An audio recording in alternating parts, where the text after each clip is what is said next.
This is Washington. Great leaders, Jefferson, Lincoln, Washington, Roosevelt, have come here and passed on. It began as a lonely capital dedicated to liberty in a small nation on the edge of a wilderness. Today, in remote corners of the world, wherever men struggle for freedom and for dignity, they look to this city for hope and strength. For it is the capital of the United States of America, the guardian at the gates of freedom. The wealth, the power, the majesty of this city rests only on the people it serves. The men who come here are sent by you and your neighbors, and you can recall them if that is your wish.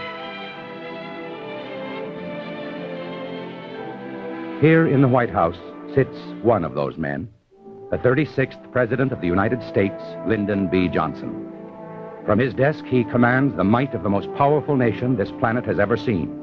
But you command him. Ladies and gentlemen, the President of the United States.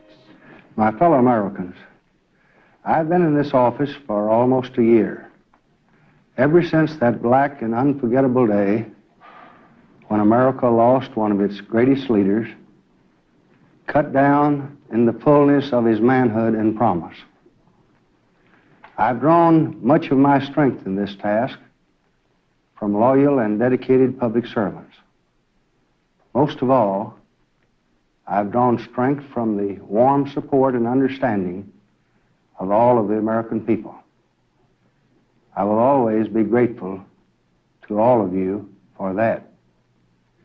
I am now on a tour that will take me to every section of our country to discuss with you the important issues of this presidential campaign. Few presidential elections in our entire history have presented, as this one does, a basic choice that involves the fundamental principles of American life. We must decide whether we will move ahead by building on the solid structure created by forward-looking men of both parties over the past 30 years, or whether we will begin to tear down this structure and move in a radically different and, I believe, a deeply dangerous direction. Most of you listening to me have felt the steady progress of American prosperity in your own life and in the life of your family. Most of you, more than ever before, can look forward with confidence to a steadily improving life for your children. Our prosperity is not just good luck. It rests on basic beliefs which a generation of leaders has carefully woven into the fabric of American life. Our prosperity rests on the basic belief that the work of free individuals makes a nation, and it is the job of government to help them do the best they can. Our prosperity rests on the basic belief that our greatest resource is the health and skills and knowledge of our people. We have backed up this belief with public and private investment in education and training and many other programs. Our prosperity rests on the basic belief that older Americans, those who have fought our wars and built our nation, are entitled to live out their lives in dignity. We have backed up this belief for over 30 years now with a Social Security system supported by every president of both parties. Our prosperity rests on the basic belief that individual farmers and individual workers have a right to some government protection against those forces which might deprive them of a decent income from the fruits of their labors. We have backed up this belief with a system of fair collective bargaining. We have backed it with agricultural programs which have kept the farmer from suffering the neglect and the despair of only a few decades ago. Today, our whole approach to these problems seems to be under attack. We are now told that we, the people, acting through government, should withdraw from education, from public power, from agriculture, from urban renewal, from a host of other vital problems. We are now told that we should end Social Security as we know it, sell TVA, strip labor unions of many of their gains, and terminate all farm subsidies. We are told that their object of leadership is not to pass laws, but rather to repeal them. And these views have been supported by a consistent record of opposition to Congress to every progressive proposal of both parties, Democratic and Republican. Well, this is a radical departure from the historic and the basic current of American thought and American action. It would shatter the foundation on which our hopes for the future rest. Too many have worked too hard, too long, to let this happen now. I propose to build on the basic beliefs of the past, to innovate where necessary, to work to bring us closer to a growing abundance in which all Americans can seek to share. The choice is yours. For 20 years, our country has been the guardian of the gate of freedom. Our cause has been the cause of all mankind. The strength of that leadership has come from the fact that every president and the leaders of both parties have followed the same basic principles of foreign policy. They have built our strength so that today America is the greatest military power on earth. They have moved with courage and firmness to the defense of freedom. President Truman met communist aggression in Greece and Turkey. President Eisenhower met communist aggression in the Formosa Straits. President Kennedy met communist aggression in Cuba. And when our destroyers were attacked, we met communist aggression in the waters around Vietnam. But each of these presidents has known that guns and rockets alone do not bring peace. Only men can bring peace. They have used our great power with restraint, never once taking a reckless risk which might plunge us into a large-scale war. They have patiently tried to build bridges of understanding between people and between nations. They have used all their efforts to settle disputes peacefully, working with the United Nations. They have never been afraid to sit down at the council table to work out agreements which might lessen the danger of war without increasing the danger to freedom. But today, these established policies are under the severest attack. We are told that we should consider using atomic weapons in Vietnam, even in Eastern Europe, should there be an uprising. We are told that we should break off relations with Russia, and with it, any hope of lasting agreement. We are urged to withdraw from the United Nations and to stop our help to other countries. We have heard the test ban treaty denounced.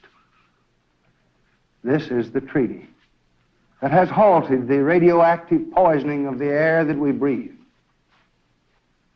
We are urged to threaten others with force if they don't do as we say. We are told, in effect, to withdraw into an armed camp with a few carefully selected friends and try to intimidate our adversaries into submission. So this kind of attack contradicts the entire course of America in our entire post-war period. If we should follow this course, if we should discard the tested policies of the last 20 years, the peace of the world will be in grave danger. I will not discard them. I will continue them. I will match firmness to strength. I will continue with all the skill at my command the patient search for lasting peace. Here again, the choice is yours. I will discuss these issues in the next few weeks. They are among the most important questions ever presented to the American people in all of our history. It is you who will decide these questions, and you will decide them on November the 3rd in the quietness of your polling booth across this great nation. No person can afford to sit comfortably at home, confident that others will take care of the job. You must work and register and vote, for this is truly a turning point in the history of our great nation. At stake is all that we have so carefully built so long, and all the hopes that rest upon it. I will do all that I can. I need your help. Then we can turn to our other work. Together, we will build the great society, a place where every one of us has the chance to seek happiness and fulfillment to the limit of his abilities. And we will work together to make this world a place where free men can live together in peace.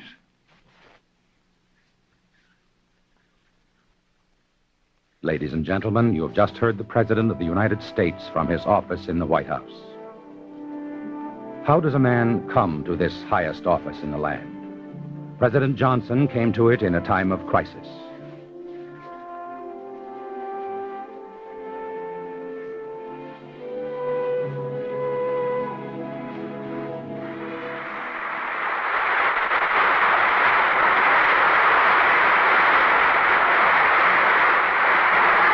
For almost 2 centuries, American democracy has been equal to every crisis. When our needs have been great, we have found men of greatness. On November 27th, Lyndon Johnson came before a nation in mourning. In those first hours of shock and sorrow after the murder of President Kennedy, this man, chosen by our Constitution and by vote of the people, had taken up without faltering the burden and the glory of the presidency. I profoundly hope that the tragedy and the torment of these terrible days will bind us together in new fellowship, making us one people in our hour of sorrow. So let us here highly resolve that John Fitzgerald Kennedy did not live or die in vain.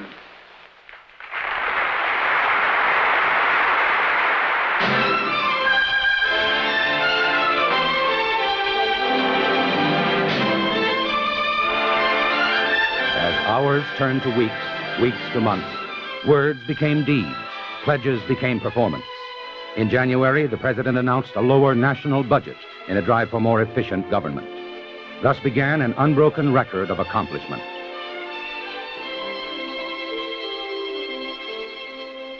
The President's program included the most progressive legislation in America's history to improve education, the largest tax cut in peacetime history, bills to implement the President's war on poverty, the most comprehensive civil rights bill in a century, a farm bill, a transportation bill, These and dozens of vital measures marked what President Johnson called a time for action.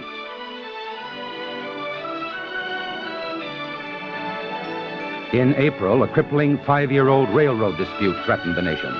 Weeks of intensive negotiations carried on in the White House itself met the crisis and resolved it.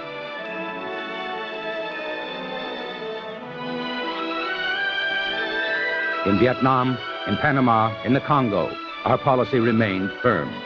Around the world, we made it plain to friend and foe alike that the United States had not wavered in its determination to defend freedom or seek peace.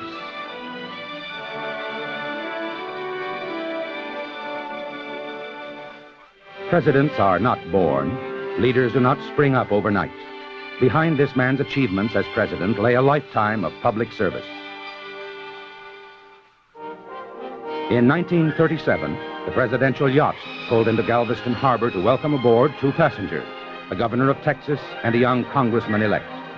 The president and the congressman were worlds apart in background. Roosevelt, from a wealthy, famous family. Johnson, the son of a poor farmer. But they shared a belief in an America where rich and poor would share our nation's progress. Both men would dedicate their lives to making that belief a reality.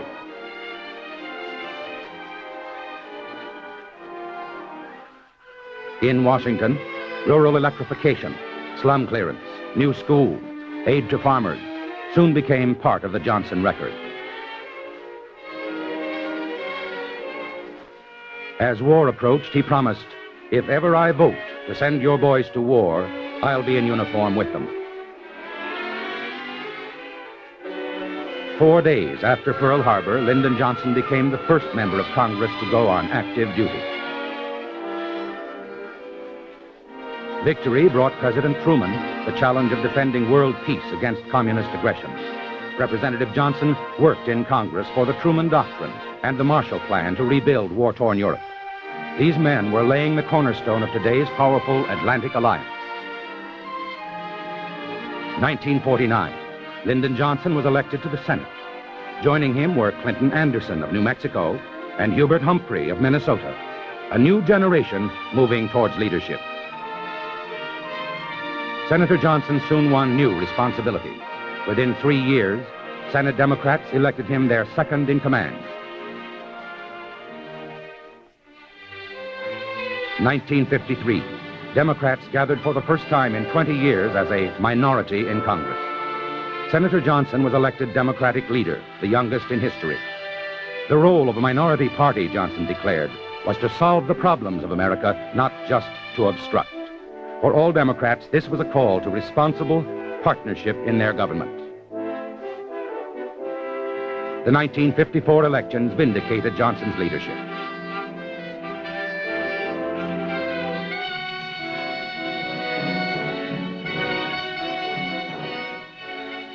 We rejected the theory in the 83rd Congress, and we'll reject it in the 84th, that it is the duty of the opposition to oppose.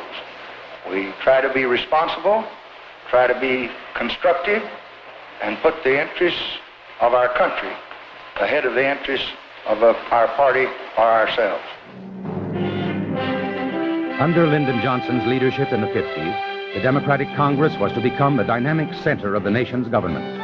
As chairman of the Senate Preparedness Subcommittee, Senator Johnson led every bipartisan effort to make certain that America remained the most powerful nation on earth.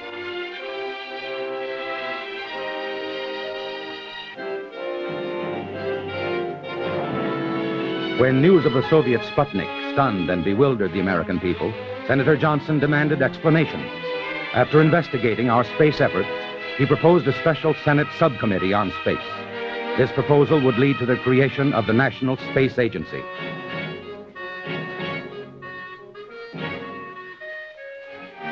During these years, Democratic leaders often gathered at the LBJ Ranch, home of the man now the party's highest elected official. Adlai Stevenson, Hubert Humphrey, and others came to discuss the nation's growing problems and to work at resolving them.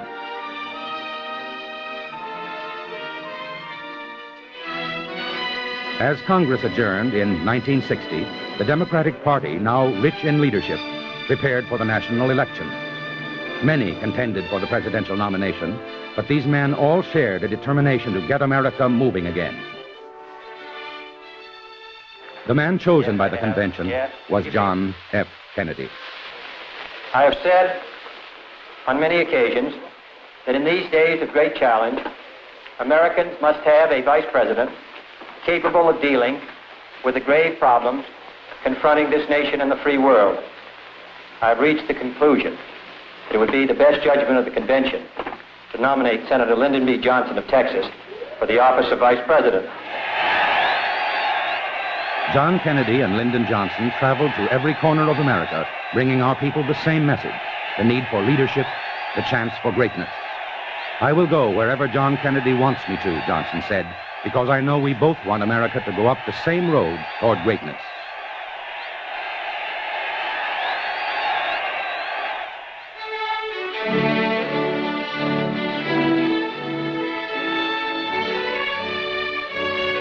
The new White House team lost no time in meeting the nation's challenges. President Kennedy made certain that the vice president's experience and judgment were brought to bear on all major problems facing the new administration around the world.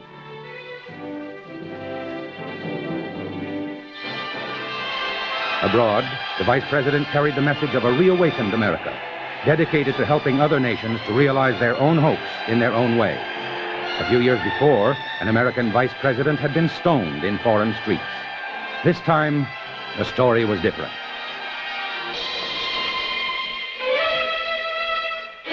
He came to a Berlin threatened by communist siege. This island does not stand alone. You are a vital part of the whole community of free men.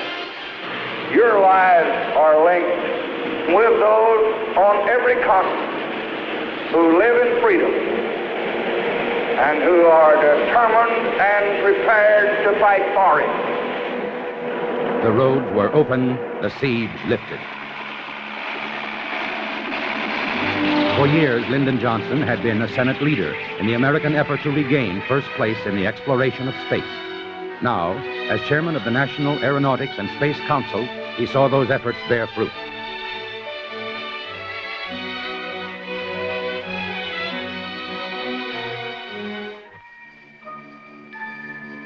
For America, the flight of John Glenn's Friendship 7 would symbolize our return to a position of strength in the science of the future.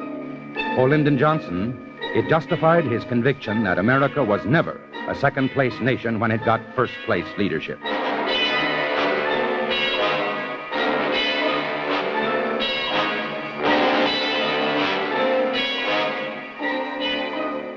We of this generation of Americans believe that mankind has a rendezvous with greatness out among the stars. In the effort we make, in the challenges of the universe which we accept, we reach not for the symbols of power, but rather for the substance of peace. No one could have been a better choice to welcome Glenn back from outer space than the man who had done so much over the years to put him there.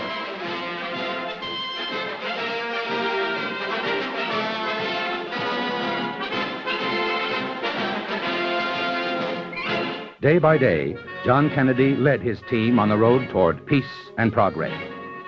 Then, on November 22nd, the impossible happened. The leader of that team was dead.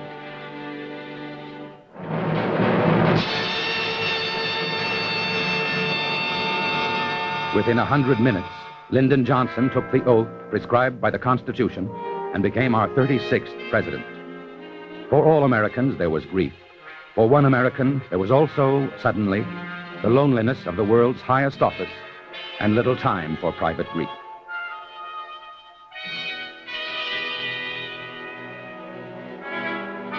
It was a time to mourn, but it was also a time to lead. A lifetime of public labor had prepared Lyndon Johnson for this moment, but no man could be fully prepared. A man either grows with this office or it overwhelms him. A great nation in a troubled world cannot rest from vigilance. The president must not only guide us past danger, he must guide us toward a vision of greatness.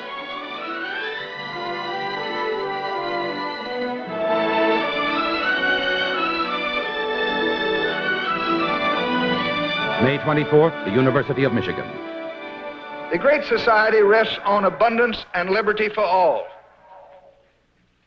It demands an end to poverty and racial injustice, to which we're totally committed in our time. So let us, from this moment, begin our work so that in the future men will look back and say, it was then, after a long and weary way, that man turned the exploits of his genius to the full enrichment of his life.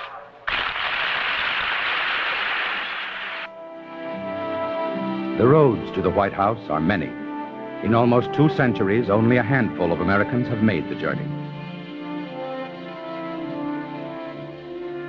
For this man, it began on a small farm in Texas. It has not ended. No matter how long the journey, how crowded with achievement and success, it must begin all over again when it reaches the White House.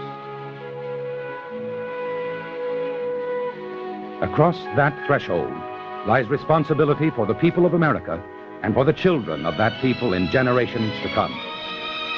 Within those walls rests the duty to guard an ancient heritage of freedom and to help guide an entire world toward peace. And beyond that building is the exact and inexorable judgment of history and of those generations yet to come.